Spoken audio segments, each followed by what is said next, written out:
Apa sih itu kanker, penyebabnya apa? Sampai sekarang kanker itu penyebabnya belum jelas. Ya, kalau tahu jelas kan obatnya sudah pas. Belum jelas. Nah, menyebabkan kanker itu pertumbuhan yang abnormal. Ya, mestinya sel 1 jadi 2, 2 jadi 4. Tapi ini sel 1 langsung jadi 10 dan tumbuhnya jadi nggak karuan.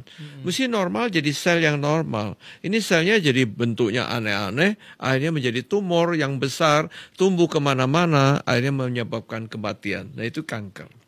Nah, penyebab daripada ini tidak tahu. Tapi kenapa sampai tumbuh ini? Ya, memang ini reaksi keluar gini itu reaksi radang. Nah, kembali lagi radang. Sama dengan orang autoimun itu radang yang menahun. Ini pun radang. Jadi kita tahu ada makanan pencetus radang. Artinya pencetus inflamasi. Ya. Makanan yang tidak menyebabkan radang itu selalu menu sayuran dan buah-buahan. Jadi kalau kita suka sayur, suka buah-buahan, reaksi radang bisa kita tekan.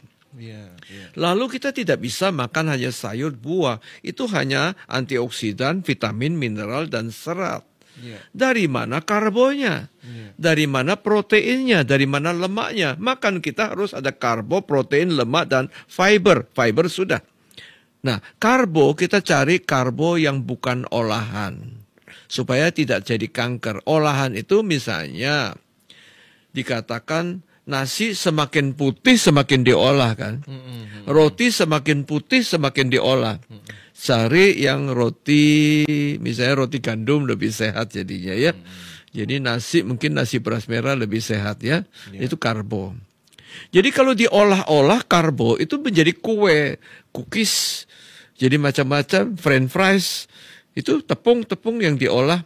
Oh, jadi keluar lagi nanti yang bungkusan kotaan junk food itu jahat. Nah, sekarang protein dan lemak. Protein dan lemak. Tadi karbo, saudara. Protein lemak itu lauk pauk. Ya, protein yang jahat itu ada protein yang olahan lagi. Lemak yang jahat adalah lemak LDL. Nah, kemudian kita tahu ada daging, ada ikan. Daging pasti lemak jahat. Apalagi yang namanya jeroan. Itu betul-betul pemicu radang hebat. Ya, makanan santan gorengan kita batasin, jeroan kita jauhi jauh-jauh, buang jauh-jauh. Kemudian daging itu lemak jahat. Karena banyak LDL. Itu juga pemicu radang. Jadi kurangin, ganti ke ikan. Ikan tuh lemak baik. Karena lemaknya baik, jadi reaksi radangnya rendah. Jadi supaya jangan terjadi pertumbuhan-pertumbuhan aneh-aneh, cari ikan. Tapi kita ingat, jangan sampai ada ikan olahan. Kan ada ikan yang sudah dikaleng, ikan yang sudah dibungkus, dikasih macam-macam bumbu, lebih enak. Tapi karena macam-macam, keluarlah macam-macam produk-produk yang dijual di sosial media. Ya,